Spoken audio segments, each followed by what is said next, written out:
It's a classic case of who done it on Monday Night Raw. We have Roman Reigns. We have him taking on... Who did he take on? I didn't even have to do this intro. The other Samoan named Joe. That's right. Roman Reigns. He forgot Samoa Joe's name, but he did take on Samoa Joe. And then we find out at the end who attacked Enzo Amore all along right now. You're tuning into the destination for TV superfan discussion, AFTERBUZZ TV. And now, let the buzz begin. All the time they want to take your place, the backstabbers. Backstabber, smile on your face. All the time they want to take your place. Yeah. Backstabbers. We could do this for an hour, and Denise could just dance to it. I don't know the words, guys. We do. Trust me. Oh, me we know. And Big J Washington, we know the lyrics to Backstabber by Earth, Wind, and Fire. Damn right. What's up, everybody? This is the Raw After Show right here in AfterBuzz TV. We got a first time forever squad tonight. I'm very excited. I've actually never done a show with either one of these two individuals before, but guess what? We put a good team together, and we're going to do it leading up to Great Balls of Fire in 13 days. That's the first Great Balls of Fire reference. Many more to come. So let's get into it. Will we have a counter? That's right. Ooh. Jimbo, could we get a Great Balls of Fire counter on the screen? Jimbo says one. That is, I don't think anyone can see it, but I think the more times we say Great Balls of Fire, that's three. That's three now. We're just going to have to point towards the screen, and we'll count. And everyone in chat roll, feel free to count along with us. Anyway, so Markia is on assignment. She's busy tonight, and we have essentially a new foursome that's on its way, but right now is the present, and this is what's most important. Is I got my new team here, and I can't wait. It's gonna be a lot of fun. Find me on Twitter at JQuasto, Instagram, the whole deal. The gentleman, I usually go ladies first, but I'm gonna give her more of a grand introduction at the end. The gentleman across from me, he is a fellow comedy brethren. He's a 16-year pro wrestling veteran and the co-host of the Trusty Sidekick podcast. Find him on Twitter at Mr. J Washington, because he's Mr. J Washington. Thank you, man. I'm glad to be here, man. This is gonna be fun. Well, you know what's great is, like, you and I somehow haven't really crossed paths. And you tweeted like a week ago, literally the same day you tweeted like, I have a feeling Jay Quasso and I could be buddies and talk about wrestling and get a lot of laughs in. And I was like, dude, I was thinking the same damn thing today. I was like, I should be friends with Jay. And it worked, and now we're... Don't stop this bromance. This bromance is happening. Your time will come, Denise. You'll get this moment. But I just love the fact that I was thinking the same thing that day. Is very weird. Well, at least it worked out, and I'm glad to be here, man. Let's talk this crazy 2-3 hours. Why is it still 3 hours? 3.5. This 3.5 hour show. It shouldn't be 3 hours. Well, that's a whole nother story. Hey, look, if sponsors are willing to pay me money, I'll do a 9-hour show. And that's the only reason it's still, sponsors like, we got to get this WWE money to look at the people that watch it. Okay, so what can we put on? Yeah. Every program from USA. Hey, Totinos, I'll talk about you. Holla at your boy. Pizza rolls! Yeah, whatever other sponsors you want to get at me, toilet paper, I'll talk about it. Let's make it happen. Better squeeze the Shermans. So you got the voice? Sherman. Shermans. Make sure you squeeze it like Roman Reigns squeezes his vest. It'll make you feel just right. It's my yard now. And next to Mr. J Washington, she is a host here at AfterBuzz TV, lifelong fanatic, as you can see by the oversized Macho Man T-shirt. Yeah, that's how you know when it's oversized. It's same. It's like you stole that from someone. No, I made that up myself. Like right That's now not on your the shirt. spot. That is not your shirt. Yeah, it really is. Is it really? Smell it? Yeah. Did you order it online without looks so checking the big. size? What happened? Actually, ever since I was a kid, when my uncle would take me to wrestling events, he always would buy me a size large. Awesome. I don't know why, and so ever since then, my shirts are always oversized unless I get them in the little boys department. Sure. There you go. Well, anyways, find her on Twitter at _Denice Salcedo, because she's Denice Salcedo. Thank you. How you doing? I'm doing awesome, even though I feel like I need some womance going on here. There's too much bromance. I feel left out. Look, you're in a handsome sandwich right now. Take all this loving We got you covered. with this Raw recap. Oh, man. Well, I want to talk about the end right away, but we got to go beginning to end. We will get to it as we steamroll towards Great Balls of Fire. Four. All right, starting off, Roman Reigns, he's got this big announcement about SummerSlam. Did anyone really not know what he was going to say? I was hoping just for some God unknown reason they would have swerved it and finally done an interpromotional show for SummerSlam and him challenge Cena. Unless they're going to save that for Mania. Because Cena's a free agent. Cena's a free agent. How? I don't know. I don't know. Like, when did he become a free? You get engaged and now you're a free agent? Because he's John Cena. That's why. I mean, literally, that's what they did. Because he got engaged, he hadn't been seen after WrestleMania, and now all of a sudden he's a free agent. Well, I think being engaged breaks off all contracts in life. Well, of course, because being married don't do anything. Because, of course, The Miz and Maurice got moved together to Raw. However, Dean Ambrose got split up from his wife real quick. Yeah, that's a good point. But that's what I thought his announcement was going to be. At SummerSlam, I'm challenging John Cena. Let's see if Cena accepts it come July 4th. I would have been okay with that. I would have been perfectly fine with that. As opposed to I'm the number one contender at SummerSlam. How? Yeah. Where was no Angle sense. there? That's the moment where Kurt Angle needs to come. Because if you really, I don't know what direction Roman Reigns is going to. The way he gave attitude to Joe, I mean, look, Joe, he calls him just a guy named Joe. He gets in his face after Samoa Joe comes out. He says, to me, you'll just be Joe. I'm like, this is like the most vindictive we've seen Roman Reigns be on the mic. Denise, where was Kurt Angle? Kurt Angle needs to come down to the ring and be like, hey, I'm the boss, man. Yeah. Honestly, I don't get it. When this happened, I mean, I knew it was going to happen just because I was reading stuff prior online, but it just doesn't make sense. Like, why didn't any of the other guys come out and say, like, for example, like Finn, he could have been like, well, I want to be the number one contender, so here it is. This is my decision. At first, I was like, exactly, where is Kurt Angle? Why isn't the person that's supposedly making official decisions making them? It just doesn't make sense. All the other competitors could have came out at that moment when he was like, I'm the number one contender. You could, like you said, Finn could have came out. Finn's the first one ever. He's the first one. He's the only rightful one who rightfully can say I'm the number one contender without a match because, again, never lost the title. Had to relinquish it. He, if I recall correctly, though, he was the loser in the Fatal 5-Way, correct? Yeah. I mean, if we're going in that route. Sure. But it's like, why do I still have to keep competing for a spot I already should have? Yeah. Seth Rollins could come out. We could see hipster Wyatt come back out because Bray Wyatt's now a hipster. Mm-hmm. He's not the face of fear. I'm not giving up on Bray Wyatt. How dare you?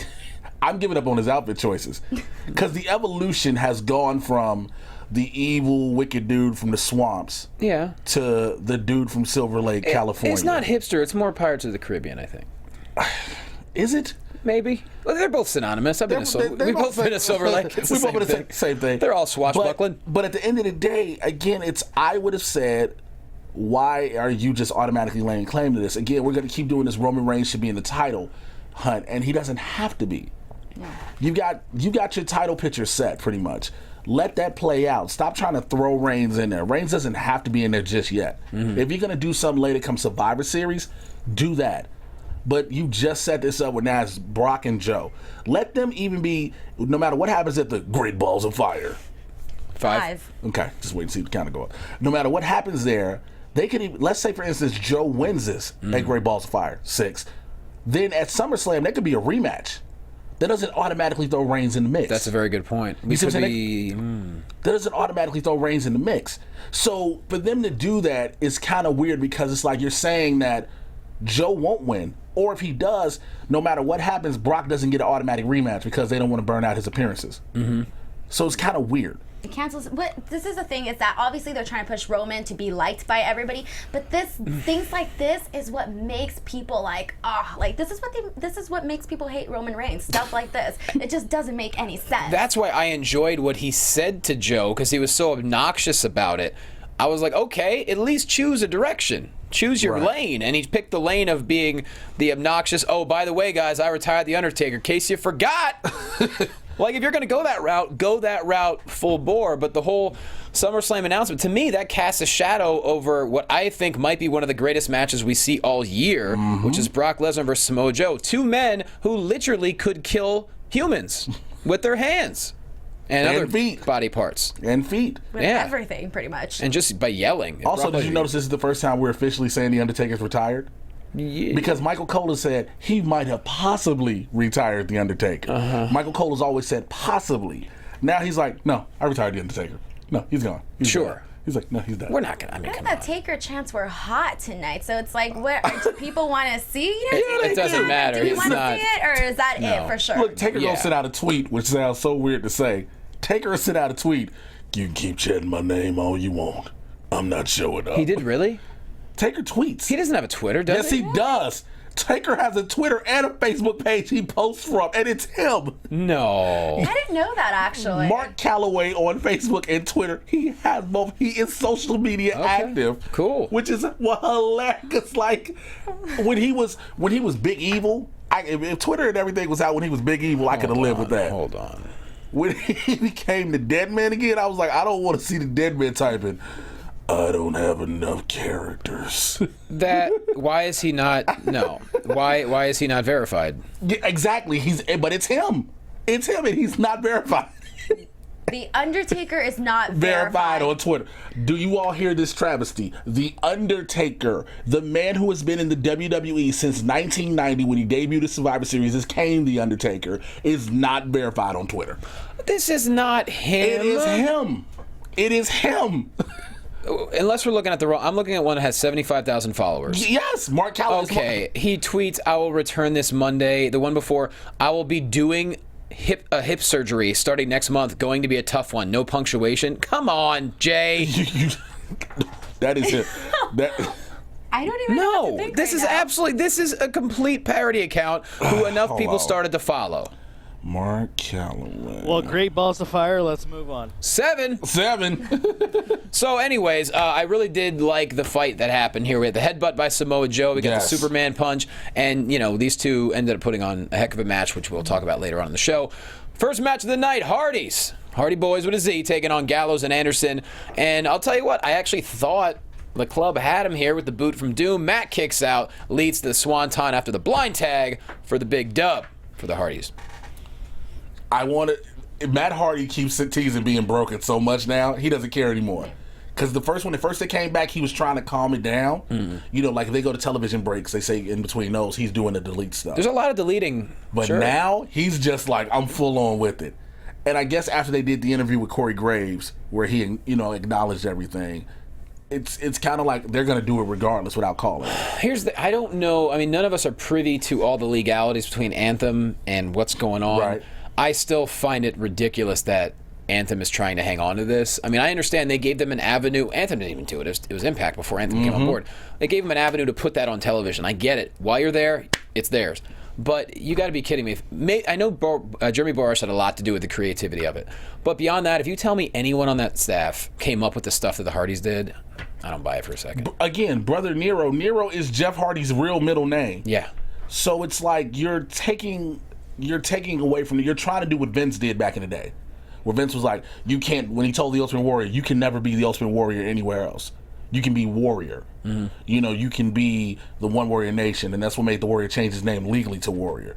But for them at Impact and Anthem to be like, nah, you can't do this, let it go. Well, what I point to, and I don't know if you watch Impact, but what I point to is when it goes back to their very, very first broken, you could tell they shot it by themselves. It was kind of edited weird, and then TNA did their own parody video of it. To me, that showed right there that Impact didn't want to own that video. They didn't want to own up to it because the first one was really so out there and what many would consider very bad. Impact released a parody, the one with EC3 and Eli Drake, Josh Matthews and Tyrus and Rockstar Spud. To me, that proved right there, we don't want to own this, so we're putting the parody out there. Then all of a sudden, it becomes huge and popular, and Anthem's like, no, we were there all along. Mick Foley starts tweeting about it and praising it, and they were like, oh, okay. I never liked Owls, but I really don't like them. Today during this match, and I saw, Matt, reacting to the crowd with the delay. I was like, wait, so are we doing this now? Like, do they have the rights to this? Like, what's going on here? I was very confused there. For me, the way I see it is, I'm gonna have to disagree a little bit with you. Okay. Just a little bit. I do think that Jeremy Borash had a lot to do with on that. And the way I see it is, if Matt Hardy, he's creative, he's talented. I think, okay, well, why not come up with something else to show that maybe that they didn't really need this. And the way I see it, it's like they can't take everything away from Impact. Like they already have the Hardys, have them do something else. Here's the thing: Hardys were ready. They were going to re-sign. It was Anthem that screwed it up. The Hardys, they would have stayed. They literally would have stayed over there. Yeah, there was no qualms with them leave. They were cool. They were like, yeah, we got a light schedule. We still can do whatever we want to do. We got creative control. Boom. Anthem was like, well, listen, here's what we want. Yeah. And Matt and Jeff was like, you don't get this, do you? We've been doing this for Well, X amount of years. It's kind of like the same thing then with the Rhodes last name. Then why not give it to Cody? You know, it kind of plays off the same thing that we're kind of seeing here. To a certain extent. I mean, Cody's doing just fine by going by Cody. Yeah, of course. Yeah. Of course. And obviously, the Hardys are doing great in WWE. They had the biggest return in ever when at WrestleMania and the most watched video on YouTube and stuff like that. But it is interesting. We'll see how it plays out. But they can make any kind of mannerisms they want. You can't get them for that. Yeah. And so the question is, what will it lead to down the road after this title chase leads to not winning the titles again? So, and as far as Gallows and Anderson, you know, I love those guys, and they're stuck in the middle now. Yeah. Because it's like once they lost at Mania, you have nothing to do with them. And the problem becomes now you have 3 heel teams. You have the Club, you have Cesaro, and now you have the Revival and 1 face team. Somebody's got to flip eventually. Yeah.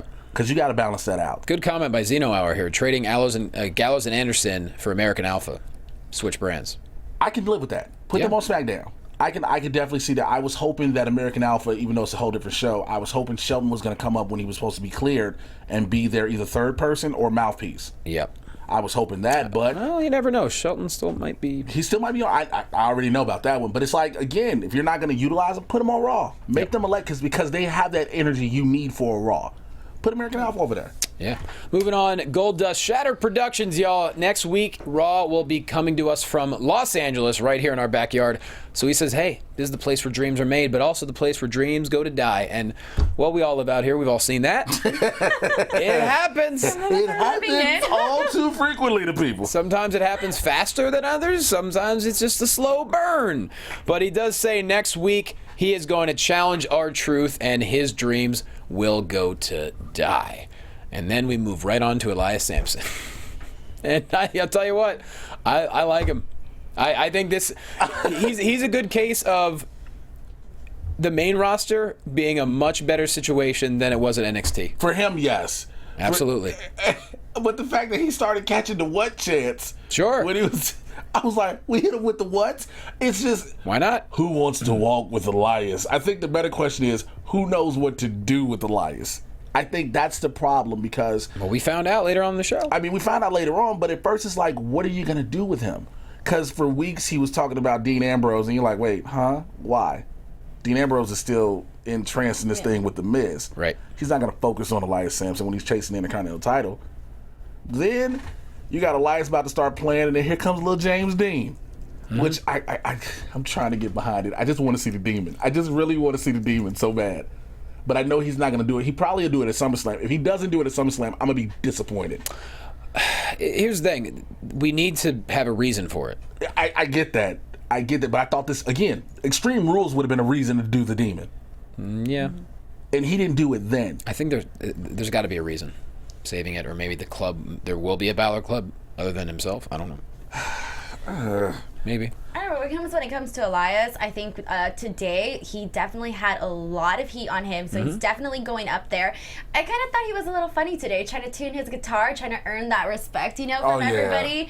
And we'll talk about this later, but I am kind of like a little disappointed in terms that his feud is going to be with Finn Balor, mostly because as a Finn Balor fan, I'm not too excited about that. Because are you one of the Finn Balor fans that immediately wants him to be going for a title right now? Well, I mean, obviously not immediately. I just want a feud to get him rolling into that possibility, and I don't see it with Elias so far. I gotta disagree. I think this is interesting to me. I think Finn? For both. For Finn? For both. Elias Samson, Definitely for Elias. number one, looks phenomenal. Yes, he definitely looks the part completely. And he is a lot more comfortable on live television than he was at NXT, say, a year ago.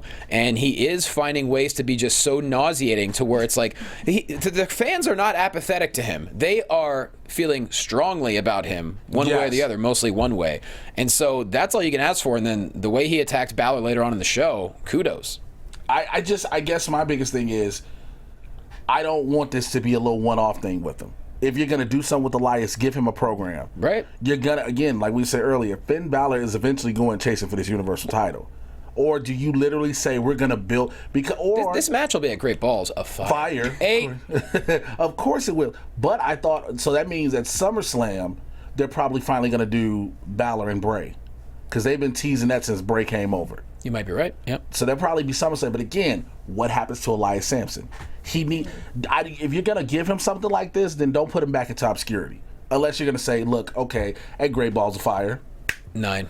it's gonna be Miz and Ambrose again for the title with some type of stipulation where this is it, and then you can have that Elias Ambrose feud. Because since he's been teasing it for 2 weeks, you see what I'm saying? I do. Because there's so many different possibilities, but it's like I don't want to see. Like you said, Elias looks great, has the personality, can work in the ring. Give this man something where it's not just him in obscurity. Sure. Him in mid-card hell. Because we see so many people go through that. Yeah. You see so many people get this guy looks great, this girl looks great. They can do what they do in the ring, but it's like, what do you do with them? Well, SummerSlam's the biggest party of the summer. It's going to be a long show, so hopefully. It's going to be unnecessarily. Very bad. Actually, I can't even. I have to leave the morning from New York. I got a college gig, and I can't. I'm not can't say no to it. Right, of course. So I have to fly from New York to like Missouri. I forget where the hell it is. Somewhere in the middle of the country. I'm like, well, I'll just have to watch it at a hotel. On the WWE Network. Yeah. But, there's NXT that week and other stuff in New York. All right, Finn Balor taking on Bo Dallas. Bo Dallas sighting, guys. I love it. And coup de grace for the win. Didn't take too long, but I did like the aggression of Bo. And, of course, we saw him later on in the show as well. But, yeah, Finn Balor with the win. And not the last we've seen. We'll see of him in this episode as well.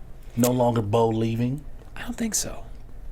For a second there when he came out, I was like, oh man, I forgot about Bo Dallas just because he hasn't gotten very much TV time, obviously. You forgot about Bo. Yeah, seriously, that's terrible. But honestly, I really like this, I'm calling him Savage right now, is Savage Bo. I feel like he came back more in shape. He's more... I don't know, he just has that thing right now that I'm really liking, and I really hope that we get to see something further with that. I just want to see him with his brother so bad. It could happen. I want to see, because of the way he looks now, the Bo Dallas look now works so perfectly with his brother. Sure. I mean, I think they had maybe one time where they were on the same show where they crossed paths, and it was very brief, and there was no acknowledgement or anything. But I feel like put him with that, because Curtis Axel's like, look, we just need something to do with Kurt Hennig's son. Here's the thing. We'll get to what happens with them later on, but I have a comment. Hopefully my brain remembers it, and then we'll go. But Corey Graves leaves commentary once again, gets something in his headset, has to take off. Then we see the video game trailer for 2K18. I don't have time for video games, but it looks like it'd be a lot of fun. Did you notice there was murder in the trailer? It looked like a manhunt, sort of. So, right, it looked like Bo. Yeah. So you get the guy who's going around, he's in the warehouse, he's breaking everything, breaking all the members. Beats up the cop, then sets the warehouse on fire and leaves. Well, the cop, he ran out. He was kind of unconscious. Well, that was murder. When you start smelling fumes, you run. What if you're knocked out that cold? It's like a smelling salt. It's pneumonia. Oh, sure. It's pneumonia. That'll wake you up, not fire. Okay. Okay, because I've seen Kick-Ass, okay? And people died. Fair enough. People died. But nonetheless, I mean, the game looks fun. I don't know if you guys play, but... I don't know. It looks very dark, though, which I was like, okay, that's different. I mean, it looks super... I love the commercial, the trailer, because it had all that memorabilia from the people of the past. Mick Foley's mask, the $1 million belt, the Undertaker's coffins. You had everything. I was like, Austin's 4x4. I was like, okay, this is dope. I love it. By the way, correction... Thank you, Javon Garrison. OJ's did Backstabber, not Earth, Wind, and Fire.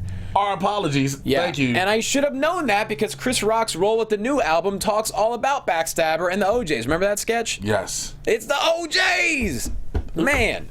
Good call, man. I'm sorry. Sorry, that's my blackness there. Both great bands. But I guess Earth, Wind, and Fire. I mean, there's so many of their songs are always in my head that I just... What do you remember? When it was Earth, Wind, and Great Balls of Fire. Oh, 10! 10! Yes. We are hitting double digits, y'all. All right, Kurt Angle and Corey Graves backstage. Enzo and Cass show up. They're not happy. They want to know what's going on with the people attacking them. Kurt Angle's like, I'll get to the bottom of things tonight. I like how for weeks Angle's like, I don't know what's happening. All of a sudden he's like, I'll figure it out in the next hour. Kurt Angle's like, I got other things to do, I think. There's something on my schedule. I don't know what it is. Yeah. I'll figure it out. Something weird about Corey said, I'm sorry you had a bad Father's Day. I know what happened. I'm like, what? Okay, so they've been teasing this. Kurt Angle is going through some personal issues. Because remember, like last week or week week before, the Miz was like, I know what you're going through in your personal life. And he told him, he was like, hey, man, let's keep my personal business out your mouth. I was like, damn. It's very, it's got to be leading to something to be like, hey, man, I know you had a bad Father's Day. Huh? What happened? Was the restaurant full? You couldn't get a table? They're going to do Kurt Angle's child support. On the I next just like that Corey is like the new like investigator. He like knows everything about everything right now. It's great. He should got be. all the secrets. Corey's a great performer. Why not give him more stuff to do? Yep. You know? I just want to see Kurt Angle go, hey, guys, they're going to be garnishing my checks. I didn't get in with child support payments. What? It's all. What does that have to do with Raw, Kurt? Listen, you're in a tag team match. I'll talk to you guys later. And he just walks off. Just defeated. I like it, the fact that we don't know what's going on. Yeah, it's great. It's something that's simple.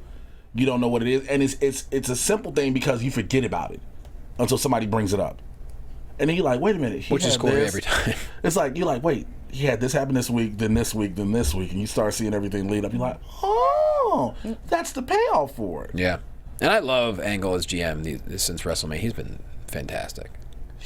And he loves the "you suck" thing. He loves it with the thing. He just embraces it so much. It's so, and you can see all the happiness in his heart. Yeah, because you can see that it impactful for a while. No, it's true. I said this many times. I didn't know what he had left.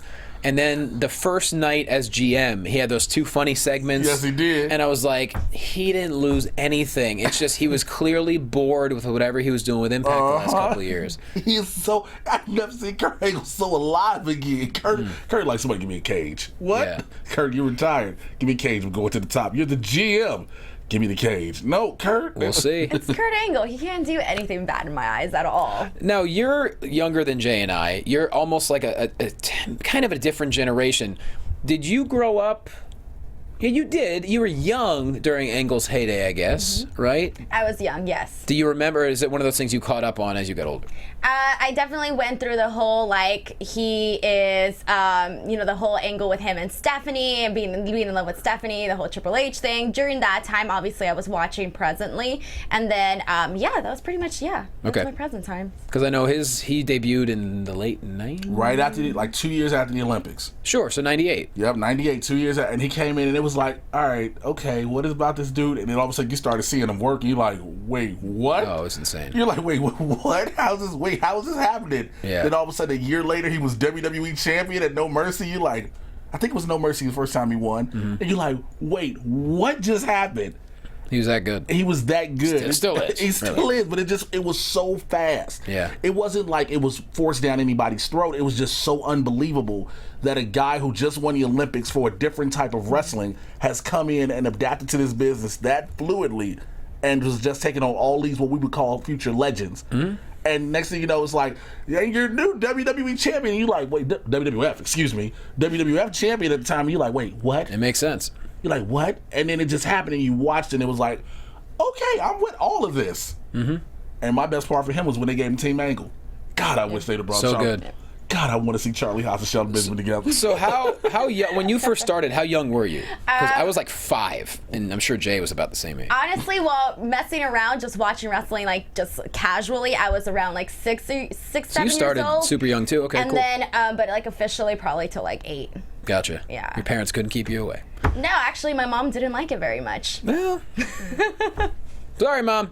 All right, Seth Rollins, he hits the ring. He talks about the video game cover for 2K18, but he's very grateful because the fans gave him a second chance. And I actually really, the whole thing, I know Seth Rollins has kind of been in no man's land as far as his personality in a way, but when Bray showed up and Bray called himself a god and Seth said gods are only in people's minds, I love that line. And I kind of dug this thing back and forth a little bit, and then when Bray shows up, lights come on, Seth dives off the top turnbuckle, bam, takes him out. What do you think? Well, honestly, for me, I'm just like, I like Bray a lot. Me too, so I love it Bray. definitely works for me, and I'm just excited to see where this is all going He to is go a right great now. worker to me. He goes with the best of them in the ring because you don't think he could. Mm-hmm. And he keeps up with everybody. And I still to this day love the back bend. When they did him against the Undertaker, when they did the back bend versus the sit up at the same time, I was like, see, that's beautiful. That's something that 2 performers who are good at what they're doing at the character that they are to put it together. And he's great. I get he's a yes man. We all know it. He's a yes man, which is why he's fallen into the way he's fallen. They say, Bray, we want you to do this. Yeah, cool. Bray do that. Yeah, Bray's not the kind of guy that's you know, he's not a what's the word I'm looking for?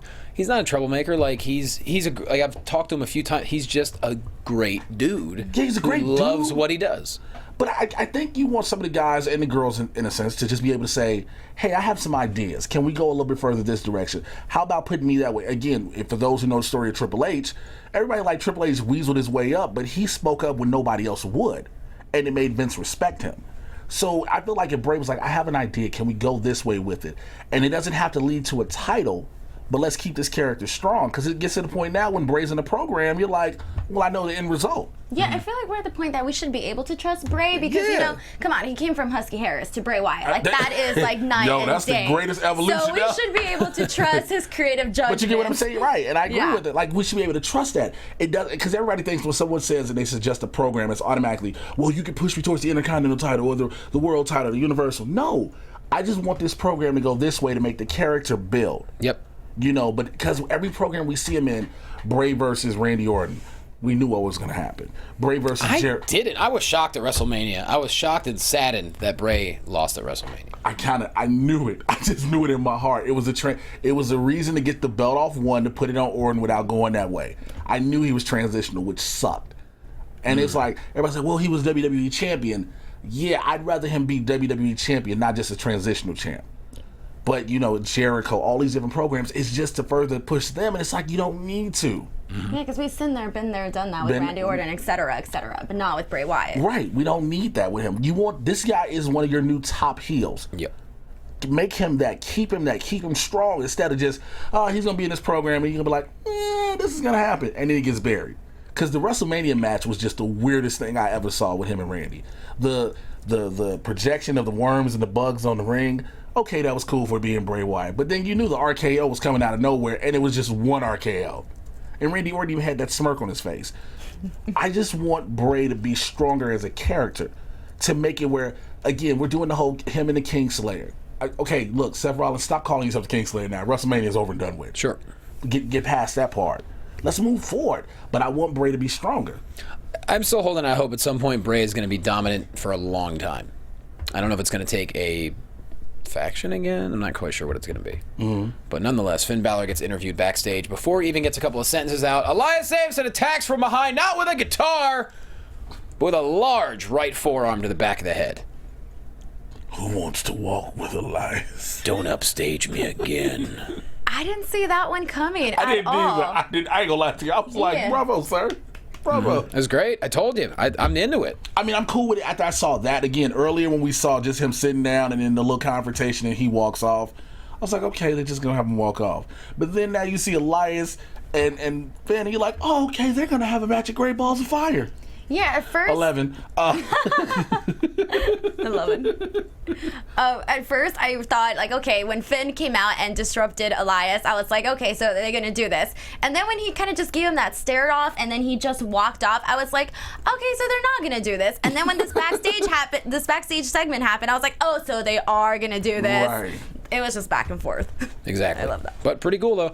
TJP taking on Akira Tozawa, senton bomb, and a damn fine one for the win. But, of course, Titus is ringside. Him and Neville trade barbs. First off, Neville can do no wrong in my book, just getting on the announcer's table, king of the cruiserweights. Him and Titus have a nice little thing back and forth. I don't know where this is going with Tozawa and Titus. I still don't see anyone taking the title from Neville. I thought if anyone was going to do it, it was going to be Aries. Now it appears that, Aries is going a different direction. So I don't know. I hope they don't give it to Tozawa. It's one person I want to have it, and it's not for a lot of the personal reasons, even though it seems like it. I want Mustafa Ali to have it. Because his matches he's put on 205 Live and Raw have been so amazing that they'll praise it and then they put it on the back burner. We've seen all of TJP. Let's get past that. Let's move past that segment. There's other people in the Cruiserweight division he can deal with. Austin Aries, he's going another route. Mustafa Ali should be rightfully next in line for that title. He's done things that you be like, okay, we can do this. Yeah. We can run with this with him. Well, it looks like him and Drew Gulak are going to have something going, which is cool. And I love the character. It's a character he used to do at CZW, and it's very good. Yeah. It's the perfect antithesis to what 205 Live is. And so I'm actually going to enjoy what they're doing there, I think. Yeah, I thought that obviously that when it was Neville and Austin, I really thought they were going to give it to Austin. But then when they kept it with Neville, it's like, okay, well, maybe he needs it a lot more.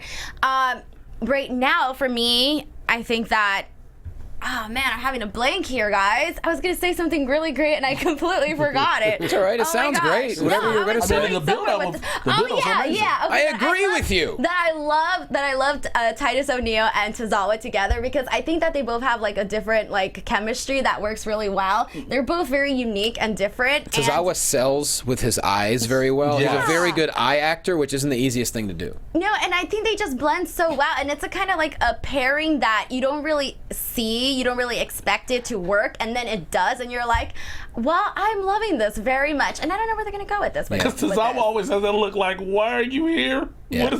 He's like, what are we doing? It's wonderful, and I'm a big Tozawa fan as well. By the way, shout out to Devon for helping out Finn Balor. Let me say something about this, okay?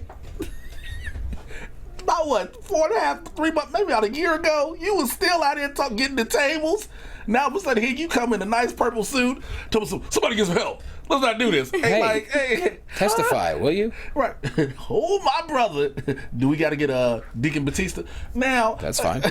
But it was just like, I saw Devon, I was like, out of all the people in the back, we couldn't get Billy Kidman, Fit Finlay, nobody else to do it. Well, lately it's been Noble, Adam Pearce, and Fit Finlay. Right. But, I mean, hey, if there's anyone that can restore order, it's Devon. In a suit, in a suit, looking like he's got a... Okay, he looked good. He looked good in the suit, but I just don't want to see... Maybe he just came from church. I don't know. He looked probably good. did. Okay, we're talking about Reverend Devon, okay? I know. Remember, he's gonna make it. I know. Put my faith to the table. Yes, I remember Devon's entrance music. I loved it. I thought it was great. It was the greatest music ever. Please dominate, or whatever it was. I don't know. Lord, give me path of righteousness. But it was just to see it, because you and I, we all know that as the guys get older and the opportunities are presented to them, they go in the back as producers, road agents, writers, things like that, and they do get involved in various segments. But to see Devon like, hey, somebody get some help. I've never thought I would ever see Devon saying, somebody, hey, somebody get some help, and then they're just like, hey, no one thought you'd see Sergeant Slaughter do that either, and guess what? It happened many times. It happens every week. Sure. So there's nothing wrong with that. I was totally cool with seeing Devon. Yeah, absolutely. I was cool with that. R-Truth, let's get nuts. He accepts the challenge for Los Angeles Raw next week. He gonna get got, Mr. Goldust. Can I just say that I feel like he said nuts way too much in this segment, and with Great Balls of Fire, I think that's 12 now, I was just like, that was the first trigger in my mind. I was like, it's too much. Too much. You gon' get got. Look, these two can do no wrong in my book. Killings can do no wrong in my book. That's one of the homies. He can do no wrong. Not just him, Goldust too. Oh, when I did a show with Dustin, he was so cool to watch. First of all, to watch him put the makeup on. Because I could imagine. To be a fan, I've been a fan, be a fan for years, and to be in the locker room with him and watch him go, oh, this is just normal. And the best part is you're doing it in front of a mirror, which everything's backwards. Like, because I've seen people do it wrong. I saw this one show specifically where dude was painting a certain body part on his chest that is generally on the left side of the body. It was on the right side of the body. He forgot about the reverse in the mirror, like, oh, it's gonna be perfect if I do. I didn't say nothing. You just let him. What am I gonna say? Well, that's why Goldust does simple design so it's symmetrical. Like what I've seen him do is he takes a picture of himself, and so he's like, all right, I'll do this one, so he can remember how to do it. But to watch him do it, I was like, genius. Oh, that is beautiful. And these two, this is just everyone should watch what these two are doing. They are building something that we're all going to care about and we're all going to want to watch. That doesn't have a title. It just has a backstabbing and a feud behind it. And that's what we need more of. You know what's the last one we had, but unfortunately there was a title involved, was the Jericho Kevin Owens. Because they built that for about a year. Sure. Great, man. It was a great build up to everything. You didn't need the title involved. It just so happened that there was a title involved. And the way they're building up this, let's see, do I want to call him R-Truth? Do I want to be K-Quig? Do we want to be Ron Killings? He's R-Truth. Because you got to pick which name for him. Sure. But the way they're doing this with these two is amazing. Because like you said, it's old school. It's just a direct build up. There's not no constant jumps. They aren't even in the ring. They're just doing vignettes backstage. Goldust is doing the old school Goldust. Again, somebody tell him call Marlene up just to settle that for we need cigars. We need cigars. We need that for just one day. Just one day, especially in Hollywood, just do this real quick. Be pretty cool. And then I just want K Quick to come out and go, get rowdy. Moving on, backstage in the locker room, Curtis Axel is trying to cheer up Bo Dallas. And The Miz steps in. He says, you know, you guys are fools. You're comic relief. You're going nowhere. No one cares about you. You're never seen on television. Basically trashes them both. Or you could join me. Become my entourage. I'll make you stars. The casting call you can't say no to. Fade to black. I love The Miz. He's Me just too. getting better and better every moment. And even later on during the show, I was like, yes, Miz. I never thought I would be applauding The Miz so much. I made you guys stars in the Marine 5. How many people have seen the Marine 5? That's the best part about it. He's dead serious. He's so dead serious about that. In the Marine 5. It's so good. Moving on, Samoa Joe. He's talking backstage. He said that, you know, Roman needs to realize who he's dealing with. I'm going to leave him a broken man. And Brock Lesnar, I will put him in the clutch at Great Balls of Fire. Lucky number 13. But tonight, he's going to teach Roman respect, which leads into Samoa Joe versus Roman Reigns. What do you guys think? Well, wow, the ending. Didn't see that coming. But the match itself was fantastic. Like I said, say whatever you want about Roman Reigns and his personality. This guy puts on incredible matches with everyone he's with. But I think that's a tribute to the guys he's working. Well, whatever. You still have to give him credit, for God's sake. He's a good worker. I hear everyone say that. He's a good worker, okay? But look, when being with guys like with Samoa Joe, AJ Styles, obviously they're going to bring him up to that next level. Yeah. And I think that's when he shines the brightest, is when he has those guys that are helping carrying him, because it also gives him confidence. And I think when they have guys like Samoa Joe, like we did, this was an incredible match, but I think it was partially due to Samoa Joe helping him out and, you know, all of that falling in together. Okay, let me do this, because I will come off as the biggest Roman Reigns hater ever if I don't. I get the talent. You already came off that way, man. Well, I'm sorry if I hurt your feelings. I get the talent level that he has and what the potential of what he could be, and also the Roman Reigns character. But you can tell the difference in his matches varying by the level of talent, like she said, who he's in the ring with. He worked with John Cena, Mr. I've got 6. Have they worked before? I think they worked once.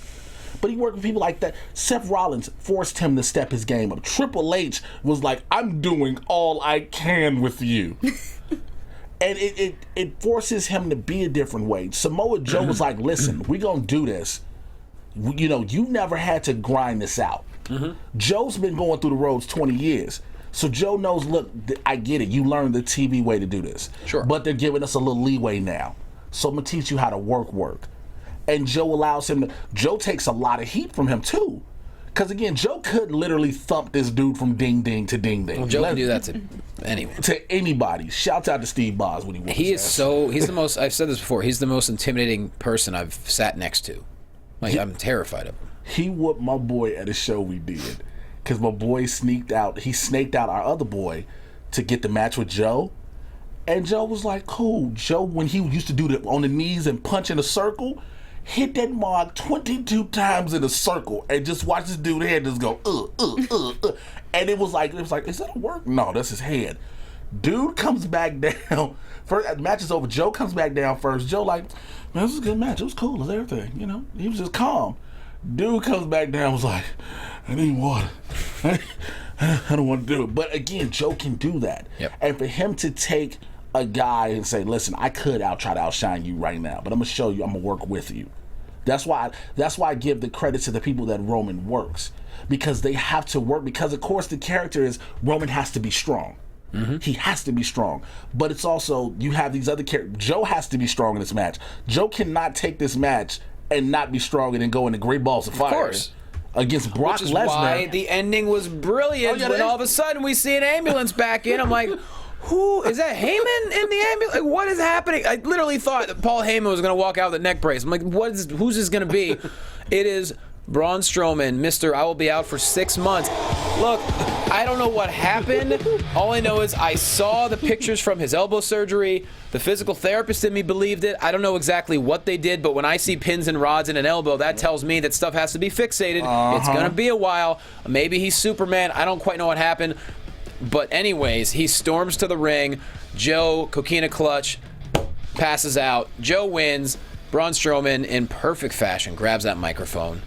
He said, in case you've forgotten, I'm not finished with you. I was in tears It was when amazing. I saw him come back because I just wanted another 15 minutes worth of thumping like he did that one time. He was like, "I'm not finished with you." I just want to see 22 minutes of Braun Strowman throwing Roman Reigns off everything he can find. This makes me so happy. Honestly, when I saw the ambulance, I already knew it was going to be Braun because I had read it on Twitter.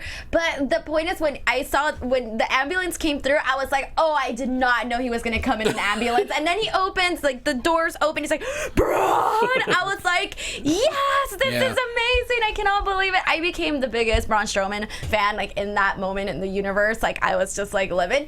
And then he comes out and, you know, does what he does, and I was just like, yes, this is awesome. I love it. Roman Reigns looked like a little rag doll. It was perfect. Roman's I loved face, it. though, when he looked at the Titantron, when Roman realized it was Braun, he had that, oh, shit. Yeah, no, I loved it. He actually had fear in his eyes, was like, oh, which is God. great. Roman showed fear to someone, finally. Yeah, somebody who's supposed to be out 6 to 8 months is back in 6 Well, here's the weeks. thing: the elbow is such a it's a really hard joint to Yes, injure it because is. you have nothing protecting it. It's just a whole bunch of ligaments. So if you really did, if whatever the injury was, they said shattered elbow. Who knows what that could be? The olecranon. Who knows?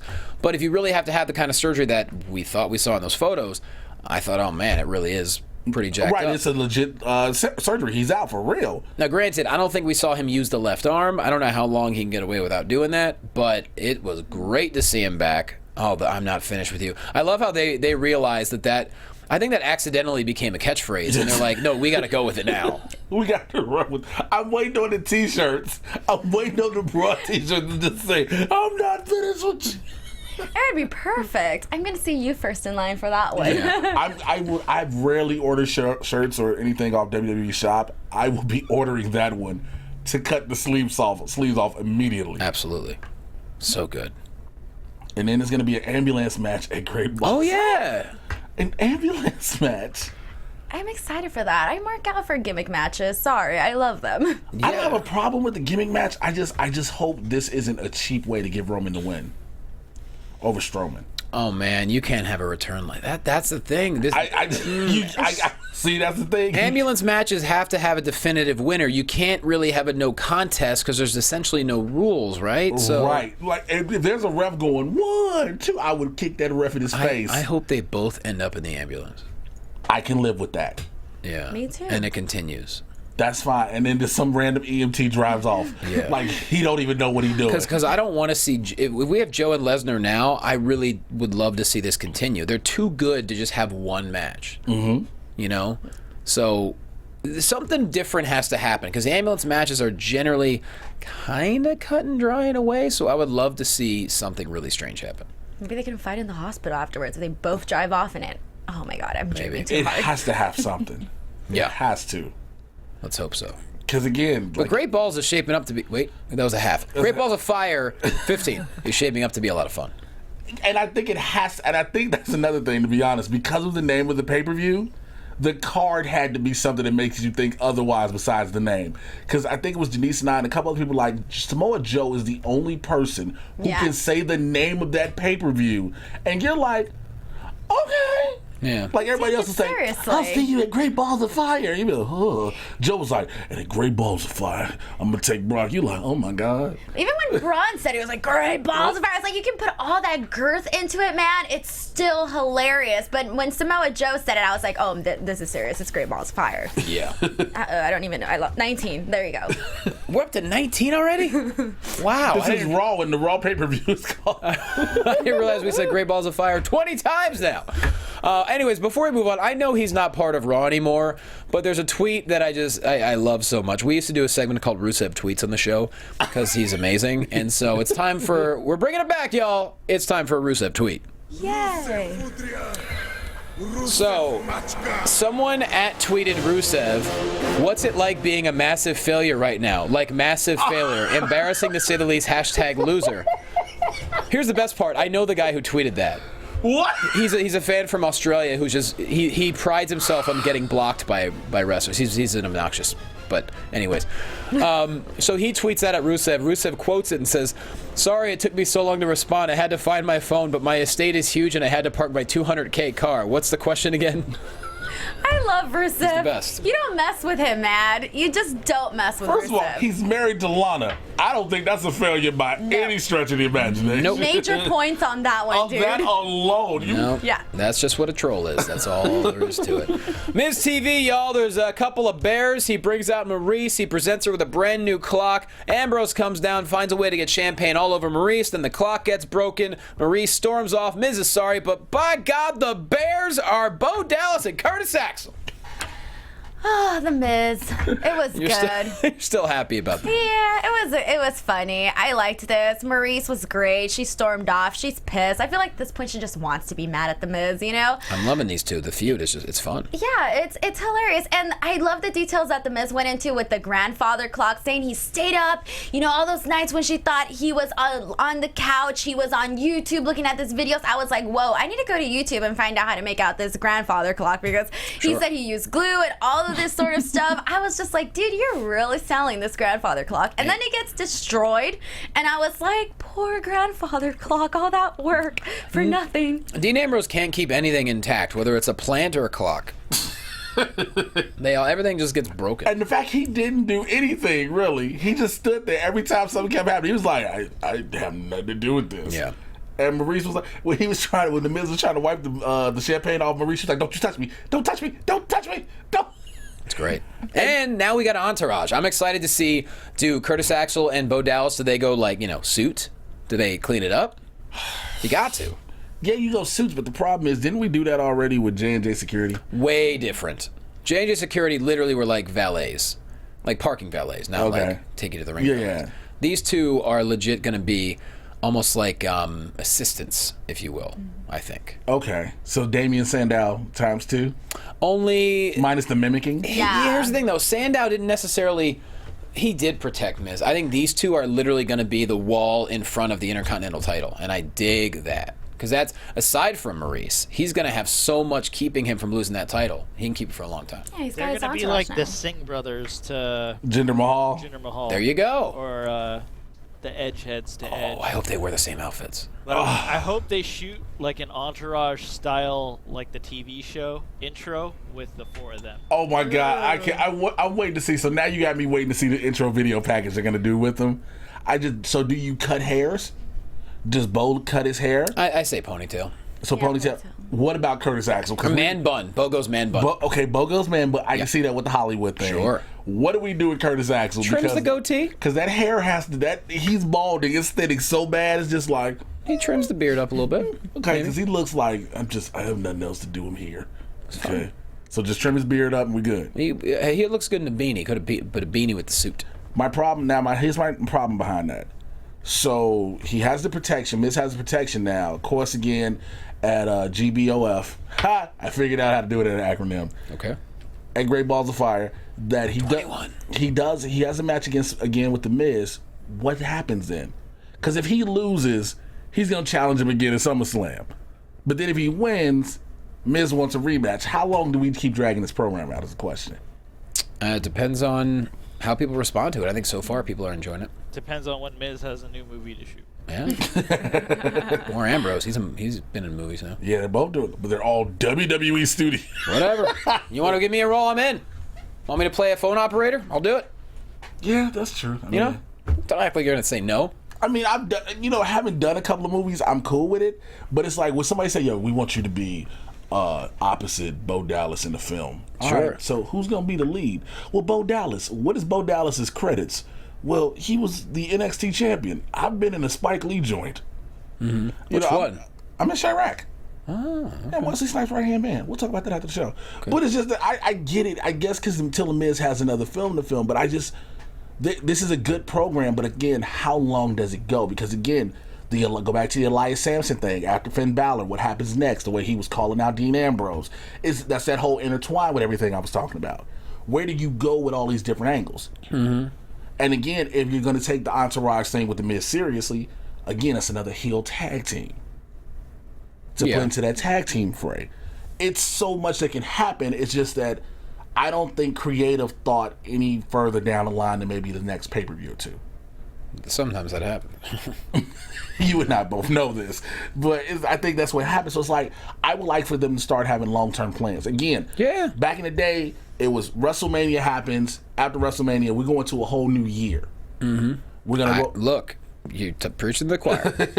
That's why y'all should go to the Red Carpet Rumble this Sunday for Championship Wrestling from Hollywood. We have so many great stories, and we're going to have a couple of payoffs, perhaps. It's going to be amazing, and it's going to be a lot of fun. So we'll talk about that at the end of the show. But Denise, next. Hey, you want to talk more about the Miz, or are we good? I'm good. Okay. I'm good. You had your Miz Good. fill. I had my What Miz fill. if Yo. the Miz and Maurice are the only two bad people in this faction, and the tag team is like a babyface tag team? You know what? I see people cheering for them for sure, because they're like, maybe they're People are gonna bumbling. cheer them for sure because they're back and they're excited to see them. Yeah, that makes a lot of They're sense. like very near-do-well, kind of like bumbling, who, you know, maybe. They don't get all the little Hollywood things right that the Miz wants. Yes. I follow you. I follow you guys. I follow you guys perfectly on that. That could work. That could work. Next up, we have the Titus brand, y'all. Titus and Apollo Crews taking on Sheamus and Cesaro in a tag team match. Yes. Jimbo nailed it.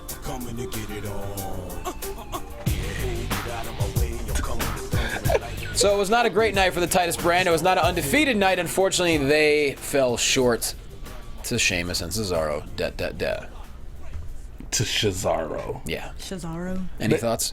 They didn't even get a real entrance. Did you notice they didn't even give him a real entrance? Well, I mean, Titus Brand, he was on a lot earlier in the show. I'm talking about Cesaro, the champs. Oh, well. They didn't even get their normal entrance, with Cesaro coming out doing all this imposing. full shebang. The full shebang. They was like, by the time we came in, they was already spun around and everything. Headed to the ring. They was like, hurry up, get this out of the way. Get this out of the way. Let's do this. Again. Where we definitely need more face teams, for Cesaro and Sheamus. Right now, they're kind of like, we're these big, greedy, tough guys. We don't have anyone to really face. We're kind of seeing a lot of shifts there. This match finished before I even realized it was done. Mm-hmm. I don't know why. It was like 1 second it started, and the next it was over. I was like, wait, whoa, what happened there? But yeah, they just need more people to work with. Yeah. Well, we'll find out in the future what happens there, but nonetheless, still loving the Titus brand. And now the main event. It's a crime caper that's solved. No, you forgot it's Sasha Banks. You forgot the women's match. Oh my God, I did. The women's breakdown. I got here late, so I was trying to catch up. It was Sasha Banks versus Nia Jax. Oh yeah, it just became a big. Just came A rumble, kind of. The whole women's roster cleared again. Why? Why do they have? It started off as a simple one-on-one match. One-on-one, and then people, all of a sudden, then comes Emma and Alexa Bliss, who seemed to be teaming Alexa up. Bliss was already there because she was at the ring announcement. Right, she was already at ring announcement. Then here comes Emma. Then all of a sudden, here comes Dana Brooke and Mickie James. Then here comes Bayley, and just attacking Alexa Bliss. And it's just like, okay, again, why is it every time on both shows that every time the women have to have something, it has to be every single woman in the women's division? You can build up these individual matches and stop putting everybody in at the same time. Yep. Again, Sasha Banks, she's not in the title picture right now. Sure. Cool. Whatever. Let her go against Alicia Fox. Let her go against Emma. Whatever. Bayley and Alexa Bliss are the thing right now. Let that happen. You don't need to keep putting all 7 of them in the ring together. I think right now that it just got so mixed up where they all kind of have a little beef here and a little beef there with each other because like Mickie and Dana, they have this thing where they started with Alexa Bliss where they were pissed at her and now they're pissed at Nia and I don't even know anymore. They're all just like mad at each other. So I think that's what happened there, the whole like craziness. But I was just so glad to see Bayley back and kind of just like kill everyone in the ring today. It's like she learned from that interview with Corey Graves. She's like, she got remotivated and she was great. I mean, she came in with some good running knees and everything. I was like, oh, look at the aggression. Yeah, and with Alexa, I'm a huge fan of Alexa. She's great. I still think Mickie James definitely has another title run left in her. She is so good. Like, if you put her in the ring with virtually anyone else tonight, and they're in there for 10, you just see that Mickie is just better than everybody else. Yeah. Absolutely. Remember when they brought her back at NXT, and everybody was like, "Wait, what's about to happen?" Mickie James, she ain't been back, and then she was like, "Yeah, I haven't lost a step. I don't know what you thought." She's amazing. And I think if Alexa hangs on to that, maybe Denise, maybe we'll agree on this. I don't know. If Alexa hangs on to the title for a while, I think Mickie, of anyone on that roster, is the perfect person to take it off her down the road. I'm going to say yes and no. I love Mickie James. I think she's incredible, and I feel like if they brought her back, they should give her, a chance at the women's title because, then why else do you bring Mickie James back, and then when she loses it, it makes that person. Yeah. I feel like, again, I love Alexa Bliss, so I do definitely want to see her, be that, badass woman that could be like, oh, no one's going to take this belt off of me. Whether or not it should be Mickie, I'm not entirely sure on that one yet. I do love both women. But I do definitely I just don't want to see Bayley fall down this, hole, I want to see her... do something and be a part of something and be more meaningful. And I did see a glimpse of that today, like you said, more of the aggression when she came in today, because that's obviously what lacked during her kendo stick match, which was the aggression. So I hope that we start seeing a revamped Bayley. Right. And that's to me, Bayley could have disappeared for a little bit and to make it a bigger impact when she came back. Absolutely. You don't just 1 week you're off TV, the next week you do an interview. The third week, now all of a sudden you're back. It's like, okay, we're good. We're glad to see you. But if you'd have built up that anticipation more, when she came back, the pop would have been bigger. Because it was a big pop she got. But the way she came back, House of Fire, it would have been way bigger. And like you said, it would have meant a little bit more. It would have meant more. But again, it's creative not having the full idea of what they want to do. Because again, you send out all 7 women in your women's division. Go, everybody. Yep. And the thing is, who knows what the decision-making process is, prior to a show. No one knows. 15 minutes before a segment. Anything can happen, that's for sure. But moving on, main event is, like we said earlier, the crime caper is being solved. Kurt Angle brings out Enzo and Cass, then he brings out the Revival, then he brings out Big Show. Big Show says, look, at this point in my career, I'm not hitting anyone from behind. I love Show here. He was great. He's like, come on, bro. I'm not going to do that. Then Corey Graves actually stood up and he said, well, Cass, the medical team says they never treated you last week. And Cass is like, it was the EMT, those guys. He's like, no, there's no record of that either. And he's like, I know what happened last week. And they show security footage of Cass strategically placing himself face down on the ground. I knew it. I knew it all along. The second we found the gold chain, I was like, it has to be Cass. Come on, you hear it in this tone of voice, in his facial expressions. I was reading between the lines on that one. This was sad. Yeah. It was, man. It was, again, reminiscent of the Rockers split up on the barbershop segment. A little bit. Brutus Barber. I mean, the Rockers had a much longer... run together. I mean, of course, it was a much longer. You're not going to get teams, of course, that long, but no. It was that breakup because you came to know and love Enzo and Cass when they debuted. What was the night after WrestleMania when they got called up? The moment the music dropped, the crowd went nuts. And part of me, and I think a lot of people feel this way, kind of agree with Cass in a way. Like Enzo did get in the way a lot. There were some times where, even the crowd was getting sick of Enzo over the past year. There are certain moments, but then when Enzo shed that single tear, oh, dude, you just want to hug him. That is a difficult thing to do. Enzo's an amazing performer. The way he responded to Cass, because Cass had a long diatribe. You're the reason I've never been a champion. I'm the star. I'm the future. I'm where the money is. Your mouth writes checks. Your ass can't cash. Me and you were through. Long thing. And Enzo's responses the entire time. And then when he started, I'm like, damn, bro, good job. It was amazing. It was amazingly sad.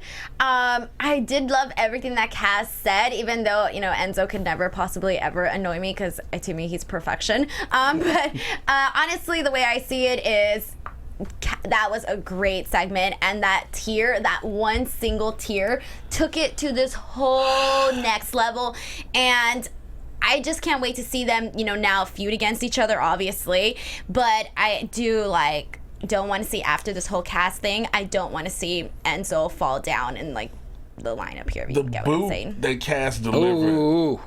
He delivered a boot straight up.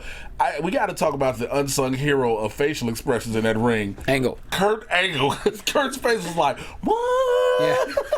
What? He was all of us back home. He was representing us. He was like the meme of that one girl. The whole time. For 6 minutes straight, Kurt's face was like, what? But he had that like 227 look like child. The Jack A. Harry, Mary, Mary. By the way, Corey Graves much better detective than Kurt Angle. Could we agree on this? Because Kurt don't know what. Kurt, Kurt was hoping. He's like, I hope someone's getting an answer for me. I'm gonna get this. I'm gonna get this together. I'll be back. Okay. Corey Graves was like, I got somebody on my ear headphones. I got this taken care of. Yeah. I was like, how do you not know about the security footage? I feel like that's something he should know about first. Do you all remember GTV? Remember the old GTV things, the little hidden camera that used to happen? Sure. Because that was how we got Val Venus got whooped by the Big Show in the bathroom. That's right. Yeah. He's like, they call you the Big Show, huh? Which was really awkward. But those different things, I was like, yo, are we bringing back? When he was like the security footage, I was like, they bringing back GTV. And that camera looked like it was right over his head. Somebody was like, hold on with the camera. It looked like a camera Jim almost swiped down and bopped him one. No. Cass, just don't look up. Just don't, whatever you do. But wow, I loved everything about this. I'm surprised that this happened because they have a lot of merchandise they sell together. But I'm very intrigued to see where this goes because man, this is really, like I said, after seeing the way Enzo performed and seeing him cry, I loved it. He was so great, and then Cass was too. I loved it. It's so weird now to see what happens with them because they worked because they complemented each other. Enzo didn't have to be the workhorse, and Cass didn't have to be the mouthpiece. Mm-hmm. You get what I'm saying? Right. They complemented each other because of that. And now it's like, what happens? Where do you put Enzo in this roster aside being somebody else's mouthpiece or manager, without him getting just thumped every which way every week? That's the thing, though. But he can talk like none other. There's no character like him. Oh no, not at all. Not at all. But what happens when they say, Enzo, you got a match against who? One of the members of the club, in either one. One of the members of the Revival, either one. Right. Or any, you see what I'm saying? You just random people, and you just see an Enzo getting flung around the ring. What do you think, Denise? Honestly, for me, I feel like with the way Enzo can talk, I think we can kind of fool the crowd with, him not being, like you said, like the muscle. I think that there is no reason why we should see Enzo become like a jobber per se in the the latter future. And I think if they give him they give him everything right, then everything should be okay with him, and I don't see any reason why he needs Cass. I do see more why Cass would need Enzo though, because I feel like like you were saying earlier, you can teach someone how to be a good worker, but can you teach them personality? Right. And it goes somewhere along those lines. I think Cass, I think he can talk plenty for himself. Especially, it's almost like no one thought Neville can put a paragraph together, and all of a sudden, guess what? He's the best thing on television. I'm not saying Cass can do what Neville can do.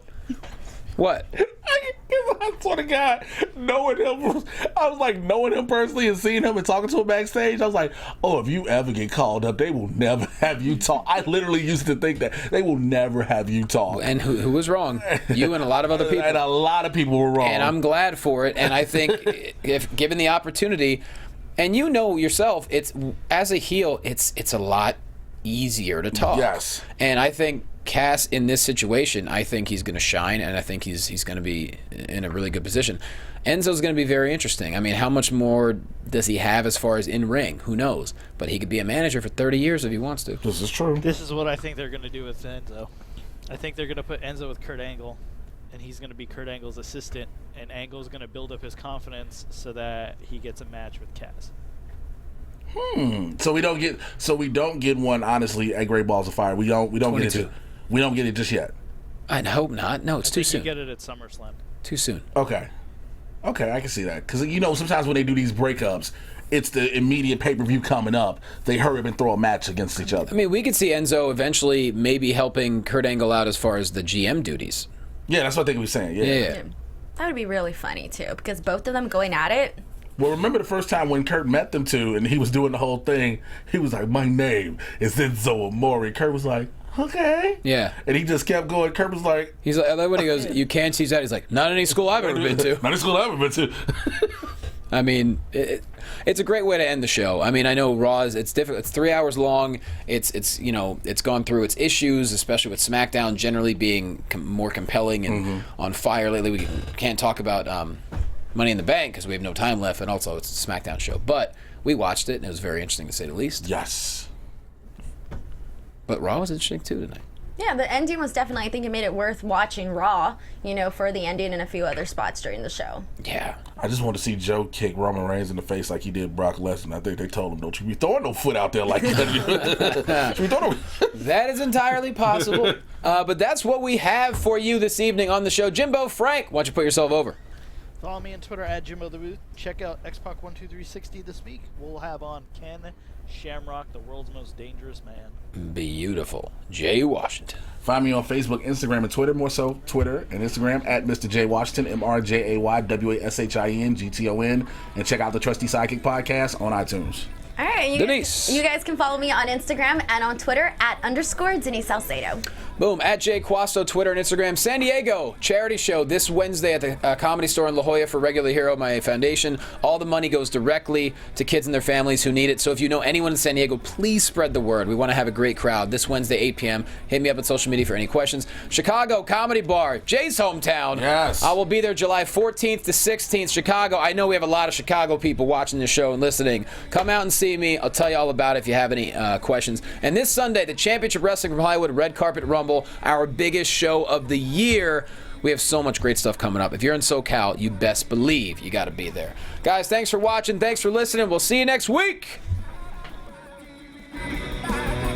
From executive producers Maria Menounos, Kevin Undergaro, Phil Svitek, and the entire AfterBuzz TV staff, we would like to thank you for listening to the AfterBuzz TV network.